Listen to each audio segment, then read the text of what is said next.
ಜಯ ನಮ್ಮ ಮಂತ್ರಿಗಳು ನನ್ನ ಮೇಲೆ ವಿಶ್ವಾಸ ಇಟ್ಟು ನನ್ನ ಅಭ್ಯರ್ಥಿ ಅಂತ ಹೇಳಿದ್ರು. ಆದರೆ ಸ್ನೇಹಿತರುಗಳಿದ್ದಾರಲ್ಲ, ಸ್ನೇಹಿತರುಗಳು ನನ್ನ ಬೆನ್ನಲಾಗಿ ನಿಂತು ನನಗೆ ಸಹಾಯ ಮಾಡಿದ್ರು. ಹಾಗಾಗಿ ನನ್ನ ಗೆಲುವು 24 ಮತಗಳ ಅಂತರದಿಂದ ಸ್ನೇಹಿತರು ಎಲ್ಲ ನನ್ನ ಹಿತೈಷಿಗಳು ಮತ್ತು ಮತದಾರರ ಪ್ರಭುಗಳು ನನ್ನ ಕೆಲಸ ನೋಡಿ ನಾನು ಮೊದಲೇ ಹೇಳಿದ್ದೆ, ನನಗೆ 6 ವರ್ಷದಿಂದ ಕೆಲಸ ಮಾಡಿದ್ದೀನಿ, ನನಗೆ ಕೂಲಿ ಕೊಡ್ತಾರೆ ಅಂತ. ಅದೇ ರೀತಿ ನನಗೆ ಕೂಲಿ ಕೊಟ್ಟಿದ್ದಾರೆ ಅಂತ ಅವರಿಗೆ ಕೃತಜ್ಞತೆ ಹೇಳ್ತೀನಿ. ಡೆಲಿಗೇಟ್ಸ್ ಮಹಾಪ್ರಭುಗಳಿಗೆ, ಏನು ಮತದಾರಗಳಿಗೆ, ಅವರಿಗೆ ಚಿರುಣಿಯಾಗಿ ನನಗೆ ಏನು 54 ಜನ ನನ್ನ ಪರವಾಗಿ ಮತ ಕೊಟ್ಟಿದ್ದಾರೆ, ಅವರಿಗೆ ಚಿರುಣಿಯಾಗಿ ನನ್ನ ದಯೆ ಏನು ಅಂದರೆ ಅವರ ಏನೇ ಕೆಲಸ ಕಾರ್ಯಗಳಿದ್ರು ನಾನು 24 ಅವರು ನಾನು ಫೋನು ಸ್ವಿಚ್ ಆಫ್ ಮಾಡೋದಿಲ್ಲ. ಅವ್ರು 24 ಗಂಟೆನೂ ಅವರ ಕೆಲಸಕ್ಕೆ ನಿರಂತರವಾಗಿ ಕೆಲಸ ಮಾಡ್ತೀನಿ ಅಂತ ಹೇಳಿ ನಾನು ತಮ್ಮಲ್ಲಿ ಕೇಳ್ಕೊಳ್ಳೋದು. ಗೊತ್ತಿತ್ತು 60 ಓಟು ರೀಚ್ ಆಗ್ತೀನಿ ಅಂತ ಕೂಡ ಗೊತ್ತಿತ್ತು ನನಗೆ. ಬಚ್ಚೇಗೌಡರು ಹುಷಾರಿಲ್ಲ ಅಂದರು, ಒಂದು ದಿನ ನನ್ನ ಬಳಿ ಕ್ಯಾನ್ವಾಸ್ ಬಂದರು, ನನ್ನ ಜೊತೆಯಲ್ಲಿ ಮನೆಯಲ್ಲಿ ನಿರಂತರವಾಗಿ ಫೋನುಗಳು ಮಾಡಿಕೊಂಡು ನನ್ನ ಪರವಾಗಿ ಮತ ಕೇಳಿ. ಹಾಗಾಗಿ ನನ್ನ ಸ್ನೇಹಿತರಾದಂಥ ನುಗ್ತಳ್ಳಿ ರವಿಯವರು ನನಗೆ 10 ದಿನಗಳ ಕಾಲ ನನಗೆ ಜೊತೆಯಲ್ಲಿದ್ದು ಎಲ್ಲ ರೀತಿ ಸಹಾಯ ಮಾಡಿ ನನಗೆ ಗೆಲುವಿಗೆ ಸಹಕಾರ ಕೊಟ್ಟಿದ್ದಾರೆ. ಅದೇ ರೀತಿ ಚಿಕ್ಕಬಳ್ಳಾಪುರದಲ್ಲಿ ಎಲ್ಲ ಪಕ್ಷದ ಮುಖಂಡರುಗಳು ಕೂಡ ವೆಂಕಟೇಶ್ ಕೆಲಸಗಾರ, ಆತನಿಗೆ ಓಟ್ ಹಾಕಿಸ್ಬೇಕು, ಓಟ್ ಕೊಡಿಸ್ಬೇಕು, ಓಟು ಹಾಕಿ ನನ್ನ ಹಿತೈಷಿ, ನನ್ನ ಸ್ನೇಹಿತರುಗಳು, ಬಹಳ ಜನ ಸ್ನೇಹಿತರುಗಳಿದ್ದಾರೆ, ಅವರೆಲ್ಲರಿಗೂ ನಾನು ನಿಮ್ಮ ಮೂಲಕ ಕೃತಜ್ಞತೆಗಳು. ಸರ್, ಈಗ ಬಿಳಿ ಕೂದಲವರೆಲ್ಲ ಒಂದಾಗಿದ್ರು. ಈಗ ಯಳವಳ್ಳಿ ರಮೇಶ್ ಅವರು ಕಾಂಗ್ರೆಸ್ ಪಕ್ಷದ ಅಭ್ಯರ್ಥಿ ಅಲ್ಲ ಅಂತ ಕಾಂಗ್ರೆಸ್ ಪಕ್ಷ ಮತ್ತು ಎಲ್ಲರೂ ಕೂಡ ರಮೇಶ್ ಅವರಿಗೆ ವಯಸ್ಸಾಗಿದೆ, ಅವ್ರ ಕೈಲಿ ಇದು ನಿಭಾಯಿಸೋಕ್ಕಾಗೋದಿಲ್ಲ ಅಂತ ರಿಜೆಕ್ಟ್ ಮಾಡಿದ್ದಾರೆ. ಬಹಳಷ್ಟು ಜನ ಏನು ಅದನ್ನು ಮಾತಾಡೋದು ಬೇಡ, ಬಹಳಷ್ಟು ಜನ ಏನೇನು ಬೇಕೋ ನನ್ನ ಮೇಲೆ ಅಪಪ್ರಚಾರ ಮಾಡಿದ್ರು. ಆದರೆ ಮತದಾರರುಗಳು ತೀರ್ಪು ಕೊಟ್ಟಿದ್ದಾರಲ್ಲ, ಯಾರು ನಂದು ತಪ್ಪ ಅವ್ರ ತಪ್ಪ?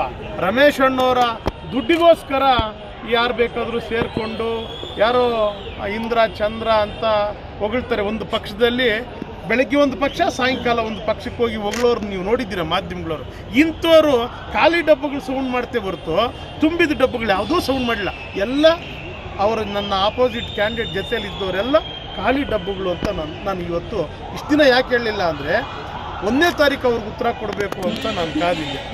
ಬಹಳಷ್ಟು ಜನ ಖಾಲಿ ಡಬ್ಬಗಳು ಸೌಂಡ್ ಮಾಡಿದ್ರೆ ಹೊರತು ಏನು ಮತದಾರರು ಬಹಳ ಗೌಪ್ಯವಾಗಿ ನನಗೆ ಮತ ಚಲಾಯಿಸಿದ್ದಾರೆ.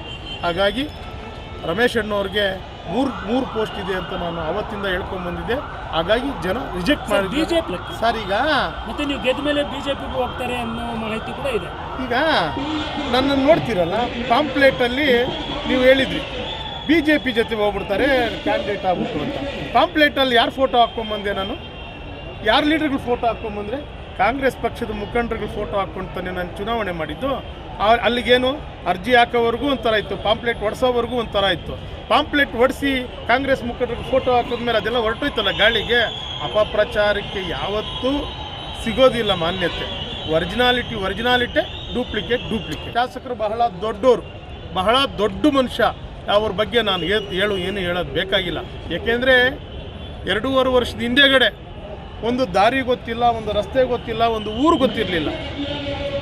ಇಲ್ಲಿ ಮುಂದೆ ನಿಂತಿದ್ದೀವಲ್ಲ, ಒಂದು 20 ಜನನೇ ಏನೇನೋ ನಮ್ಮ ಹೆಸರುಗಳು ಕರಿತಿದ್ರು. 20 ಜನನೇ ಮಂತ್ರಿಗಳು, ಈಗೇನು ಮಂತ್ರಿಗಳಾಗಿದ್ದಾರೆ MC ಸುಧಾಕರ್ ಸಾಹೇಬರು, ಅವ್ರ ಬಳಿ ಹೋಗಿ ಪ್ರದೀಪ್ ಅವ್ರಿಗೆ ಟಿಕೆಟ್ ಕೊಡಿಸ್ಬೇಕು ಅಂತ ಟಿಕೆಟ್ ಕೊಡಿಸು, ಮಿನಿಸ್ಟ್ರಿಗೆ ಹೇಳಿ ಮಿನಿಸ್ಟ್ರ್ ಸಹಕಾರದಿಂದ ಅವ್ರು ಟಿಕೆಟ್ ಕೊಡಿಸಿದ್ದು.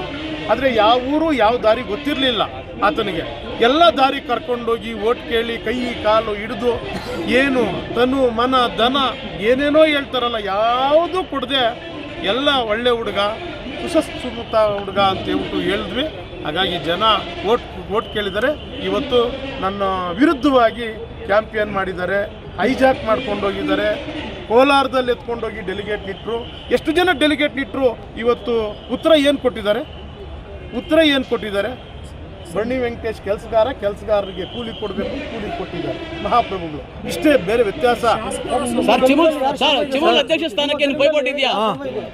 ಶಾಸಕರು ಸ್ವಗ್ರಾಮದಲ್ಲಿ ಕಾಂಗ್ರೆಸ್ ಪಕ್ಷಕ್ಕೆ ಮಾಡಿಲ್ಲ ಸರ್. ಅವರು ಕಾಂಗ್ರೆಸ್ ಪಕ್ಷಕ್ಕೆ ಮಾಡಿಲ್ಲ. ಕಾಂಗ್ರೆಸ್ ಪಕ್ಷಕ್ಕೆ ಮಾಡಿದ್ರೆ ಕಾಂಗ್ರೆಸ್ ಪಾರ್ಟಿ ಗೆಲ್ತಿರೋದು. ದಿನಗಳಲ್ಲಿ ಯಾರು ಅವ್ರ ವಿರುದ್ಧ ಮಾಡಿದ್ದಾರೆ ಅವರೆಲ್ಲ ನೋಡ್ತಿರ್ತಾರೆ. ಇಷ್ಟು ಹೇಳಕ್ ಬಯಸ್ತೀನಿ. ನೀವು ಅಧ್ಯಕ್ಷ ಸ್ಥಾನಕ್ಕೆ ಏನಾದರೂ ಸ್ಪರ್ಧಿನಾ ಸರ್? ಚಿಮೂಲ್ ಅಧ್ಯಕ್ಷ ಸ್ಥಾನಕ್ಕೆ ನಿಮ್ಮ ಪೈಪೋಟಿ ಇದೆಯಾ ಸರ್? ಮಂತ್ರಿಗಳು ಬಿಟ್ಟಿರೋ ವಿಚಾರ ಅದು. ನಾನು ಅಷ್ಟು ದೊಡ್ಡವನು ಅಲ್ಲ, ಆ ಮಾತು ನಾನು ಮಾತಾಡೋದು ಅಲ್ಲ. ಹೈಕಮಾಂಡ್ ಮಂತ್ರಿಗಳಿದ್ದಾರೆ, ಜಿಲ್ಲಾ ಉಸ್ತುವಾರಿ ಮಂತ್ರಿಗಳಿದ್ದಾರೆ. ಜಿಲ್ಲಾ ಉಸ್ತುವಾರಿ ಮಂತ್ರಿಗಳು ಏನು ಹೇಳ್ತಾರೋ ಅದರಂತೆ ನಡ್ಕೊಂಡು ಹೋಗ್ತಾರೆ.